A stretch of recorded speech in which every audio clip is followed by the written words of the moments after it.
වයස අවුරුදු 12ක දැරියක්. මව පියා ජීවත් වෙන ඉඩමේම නිත්තනිය සමග කටු මැටි ගහපු ගෙදරක ජීවත් වෙන දැරිවියක්. තම පියාගෙන් පාසල් ගුරුවරයාගේ අපයෝජනයට ලක්වන්නට ගොස් 99 ජීවිතයේ බේරුණු තරුණයෙක්.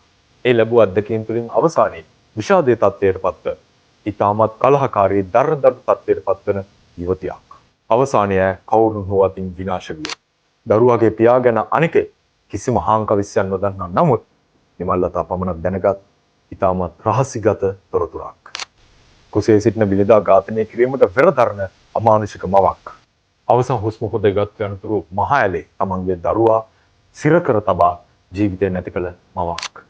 උසාවි බිමේදී විත්ත කූඩුවේදී හෙළිවන මිනිමරුන් රාශියක්. කවුරුත් නොදැන සිටි දරුවාගේ පියාව සමටම හෙළිවන දිනයක්. සාවද්‍ය මනුෂ්‍ය ඝාතනයකට සිට දඬුවම් ලැබ අංගොඩ ජාතික රෝහලේ ඇඳක් මත සිට තමන්ගේ අතීතාවර්ජනය කරන යුවතියක්.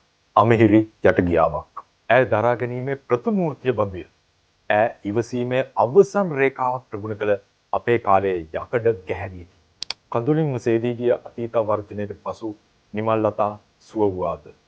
ජීවිතාන්තයේ සිර දඬුවම් ලැබුවාද. සිව්මහල් රෝහල් ගොඩනැගිල්ලේ පැන සියදිවි වෙනසා ගත්තාද. නිමල්ලතාට මොකද වුනේ?